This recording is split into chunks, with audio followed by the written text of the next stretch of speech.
नमस्कार। मेरे चैनल में आप सभी का बेहद स्वागत है। आज मैं आप सबके लिए लेकर आई हूँ भगवान शंकर भोलेनाथ जी के जन्म का रहस्य। इसे जानने से पहले मेरे चैनल को लाइक और सब्सक्राइब कर दीजिए। तो चलिए शुरू करते हैं। भगवान शिव के बारे में ऐसा कहा जाता है कि भगवान शिव त्रिलोक के आदि और अंत के देवता हैं, जिनके आगे दुनिया की सभी शक्तियां असफल हो जाती हैं। लेकिन क्या आपको मालूम है कि आखिर भगवान शिव का जन्म कैसे हुआ? उनकी माता कौन थी और उनके पिता का क्या नाम था? उन्होंने कहाँ से शिक्षा प्राप्त की थी और किस किस को शिक्षा का दान भी दिया था? और अगर नहीं तो चलिए, क्योंकि इस वीडियो के माध्यम से हम आपके इन्हीं सभी सवालों का जवाब देने वाले हैं। तो चलिए, इसे स्किप मत कीजिएगा और अंत तक हमारे साथ बने रहिएगा। सबसे पहले भगवान शिव के जन्म से जुड़ी पहली कहानी यानी कि शिव पुराण की एक लोकप्रिय कथा के बारे में बताने वाली हूँ।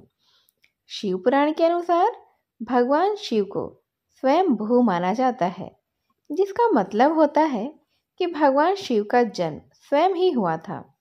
यानी कि इससे एक बात तो साफ हो जाती है कि ना ही भगवान शिव की कोई माता है और ना ही उनका कोई पिता है। इसी कारण भगवान शिव पंच तत्व से भी परे हैं, जिस कारण से उन्हें मृत्यु का भी कोई भय नहीं है और इनकी मृत्यु कभी नहीं हो सकती है। पर अब बात करते हैं विष्णु पुराण में बताई गई भगवान शिव के जन्म से जुड़ी एक और कहानी के बारे में। विष्णु पुराण में बताया गया है कि भगवान विष्णु के माथे से निकलने वाले तेज के कारण भगवान शिव की उत्पत्ति हुई थी और उनके नाभि से निकलते हुए तेज से कमल पर विराजमान ब्रह्मा जी का जन्म हुआ था। मगर दूसरी ओर भगवान विष्णु के जन्म के बारे में शिव पुराण में बताया गया है कि एक बार की बात है, जब भगवान शिव अपने घुटने मल रहे थे और उनके घुटनों से निकलने वाले मैल से भगवान श्री हरि विष्णु का जन्म हुआ था। पर अगर ऐसा हुआ है तो विष्णु पुराण और शिव पुराण एक दूसरे से बिल्कुल अलग हैं। इस कथा के अलावा भगवान शिव के जन्म की एक और पौराणिक कथा काफी ज्यादा प्रसिद्ध है, जिसे शायद आपने बड़े बुजुर्गों से जरूर सुना होगा। पर अगर नहीं सुना है तो आपकी जानकारी के लिए बता दें कि एक बार की बात है, जब भगवान विष्णु और परम ब्रह्मा जी के बीच इस बात पर बहस छिड़ गई थी कि आखिर में इस संसार में सबसे महान कौन है। और जब भगवान विष्णु और भगवान ब्रह्मा इस बात को लेकर बहस कर रहे थे तो एक जलते हुए खंभे के रूप में महादेव उनके बीच आए। वे दोनों इस रहस्य को समझ पाए और तभी अचानक से एक आवाज आई, जिसने कहा कि जो भी इस खंभे का छोर ढूंढ लेगा वही सबसे महान कहलाएगा।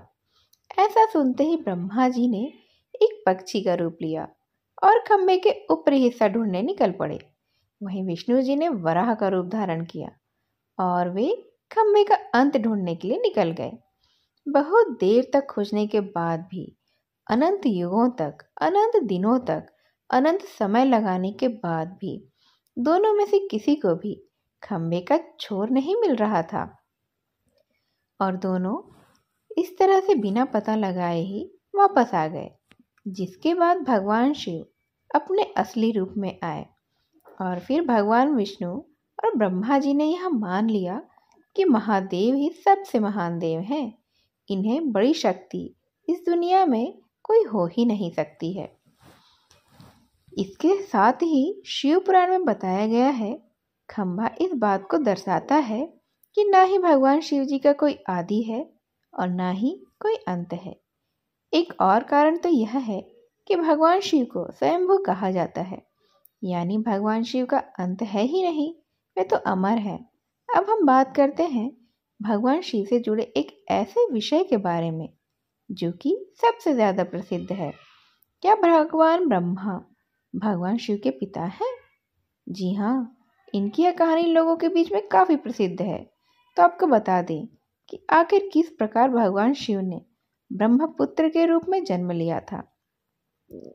इसके पीछे विष्णु पुराण की एक पौराणिक कथा है, जिसके अनुसार जब धरती, आकाश पटल या कहें कि हमारा पूरा यूनिवर्स जलमग्न यानी कि पानी में डूबा हुआ था, तब भगवान विष्णु के अलावा कोई भी देव या प्राणी संसार में नहीं था। तब केवल विष्णु ही जल पर अपने शेष नाग पर लेटे हुए नजर आ रहे थे। जिसके बाद उनकी नाभि से कमल की डंडी पर ब्रह्मा जी प्रकट हुए, और जब भगवान ब्रह्मा और भगवान विष्णु इस यूनिवर्स से संबंधित बातें कर रहे थे, तब भगवान शिव प्रकट हुए। जिसके बाद ब्रह्माणी इन्हें पहचानने से इनकार कर दिया। इस कारण से ही भगवान शिव रुष्ट हो गए, और उनके रुष्ट हो जाने के कारण भगवान विष्णु ने उन्हें दिव्य दृष्टि प्रदान कर ब्रह्मा जी को भगवान शिव की याद दिलाई। जिसके बाद भगवान ब्रह्मा को अपनी गलती का एहसास हुआ, और शिव से क्षमा मांगते हुए उन्होंने उनसे अपने पुत्र रूप में पैदा होने का आशीर्वाद प्राप्त किया। जिस कारण से भगवान शिव ने भगवान ब्रह्मा की प्रार्थना को स्वीकार करते हुए उन्हें आशीर्वाद दे दिया। लेकिन इसके बाद जब भगवान ब्रह्मा ने इस सृष्टि की रचना शुरू की, तो उन्हें एक बच्चे की जरूरत पड़ी। तब उन्हें भगवान शिव का आशीर्वाद ध्यान आया, जिसके लिए भगवान ब्रह्मा ने तपस्या की, और बालक के रूप में भगवान शिव उनकी गोद में रोते हुए प्रकट हुए थे। आपको बता दें कि यह भगवान शिव का एकमात्र बाल रूप है। जब भगवान ब्रह्मा ने उनके रोने का कारण पूछा, तो उन्होंने बताया कि उनका कोई नाम नहीं है। तब भगवान ब्रह्मा ने भगवान शिव का नाम रुद्र रख दिया, जिसका मतलब होता है रोने वाला। पर इसके बावजूद भी भगवान शिव नहीं चुप हुए, इसीलिए ब्रह्मा ने उन्हें दूसरा नाम दिया, और शिव को वह नाम भी पसंद ही नहीं आया, और वह चुप ही नहीं हुए। इस तरह शिव को चुप कराने के लिए भगवान ब्रह्मा ने भगवान शिव को 108 नाम दिए, जो रुद्र, सर्व, भाव, उग्र, भीम, पशुपतिनाथ और महादेव जैसे नाम थे। शिव पुराण के अनुसार उनके नाम पृथ्वी पर लिख गए थे। इसके बाद आती है श्रीमद् देवी महापुराण की। तो श्री देवी महापुराण में भगवान शिव की माता और पिता के बारे में बताया गया है। श्रीमद् देवी महापुराण के अनुसार देखा जाए तो एक बार जब भगवान नारद जी ने अपने पिता ब्रह्मा जी से पूछा कि सृष्टि का निर्माण किसने किया है, साथ ही भगवान विष्णु, भगवान शिव और आपके माता पिता कौन हैं, तब भगवान ब्रह्मा जी ने नारद को त्रिदेव के जन्म के बारे में बताया। उन्होंने जो भी बताया वह वाकई चौंका देने वाली बात थी। दरअसल उन्होंने कहा कि देवी दुर्गा और शिव स्वरूप ब्रह्मा के योग से ब्रह्मा, विष्णु और महेश का जन्म हुआ। यानी प्रकृति का रूप लिए माँ दुर्गा ही हम तीनों की माता है, और ब्रह्मा यानी सदा शिव ही, ब्रह्मा नहीं ब्रह्म, ब्रह्म यानी सदा शिव ही हमारे पिता हैं। इसके साथ ही श्रीमद् देवी महापुराण में भी भगवान विष्णु और ब्रह्मा के बीच हुए झगड़े की एक कहानी मिलती है, जिसके अनुसार एक बार श्री ब्रह्मा जी और विष्णु जी से झगड़ा हुआ और दोनों में बहस छिड़ी हुई थी। तब भगवान ब्रह्मा ने कहा, सृष्टि को तो मैंने बनाया है और मैं ही प्रजा का पिता हूँ। जिसके जवाब में विष्णु जी ने कहा कि मैं आपका पिता हूँ क्योंकि आप मेरी नाभि से निकले हैं, कमल से पैदा हुए हैं। और धीरे धीरे कर यह बहस बढ़ती गई। इसके बाद इन दोनों का झगड़ा सुनकर सदाशिव वहां पहुंचे और उन्होंने कहा कि पुत्रों, मैंने ही तुमको इस संसार को बनाने और इसे संभालने के लिए केवल 2 काम दिए हैं। इस प्रकार मैंने शंकर और रुद्र को संहार और तीनों गति के कार्य दिए गए हैं। इसके साथ ही उन्होंने कहा कि मेरे पंचमुख हैं, एक मुख से आकर, दूसरे मुख से पुकार, तीसरे मुख से मुखर, चौथे मुख से बिंदु और 5वें मुख से नाद यानी कि शब्द प्रकट हुए हैं। इन्हें पारियों को एक साथ मिलाकर देखा जाए तो एक अक्षर ओम बनता है, जिसे आज हम सभी भगवान शिव के मूल मंत्र के रूप में जानते हैं। इतना कहने के बाद भगवान विष्णु और ब्रह्मा दोनों ही समझ गए कि सदाशिव सबसे ज़्यादा ही शक्तिशाली हैं। इस दुनिया में इनसे ज़्यादा शक्तिशाली कुछ भी नहीं है। दोनों ने भगवान शिव को प्रणाम किया और चले गए। चलिए अब आपको आगे की कहानी सुनाते हैं।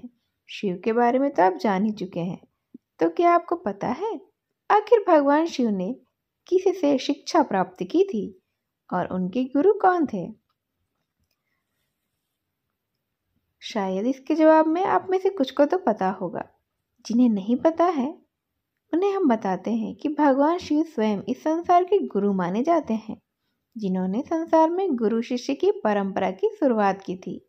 लेकिन अगर सवाल आता है कि भगवान शिव किसके गुरु हैं, तो आपको जरूर जान लेना चाहिए कि हिंदू धर्म के ग्रंथ कहते हैं कि ब्रह्मा जी और शिव जी इस संसार के सबसे पहले गुरु हैं, जिन्होंने गुरु शिष्य के इस रिश्ते की शुरुआत की थी। जहां भगवान ब्रह्मा ने अपने मानस पुत्रों को शिक्षा प्रदान की थी, वहीं भगवान शिव ने अपना ज्ञान केवल अपने 60 शिष्यों को दिया था। यानी भगवान शिव साक्ष्य के गुरु थे। वे जिन शिष्यों के गुरु थे उन्हें आज के समय में सप्त ऋषियों का दर्जा दिया गया है। तो दोस्तों, यह थे भगवान शिव के जन्म से जुड़े कुछ फैक्ट्स, जो आपको कैसे लगे यह आप कमेंट करके ज़रूर बताइएगा और मेरे चैनल को लाइक और सब्सक्राइब कर दीजिएगा। ऐसी ही और जानकारियाँ लेके मैं आपसे फिर से मिलने आऊँगी। तब तक के लिए नमस्कार।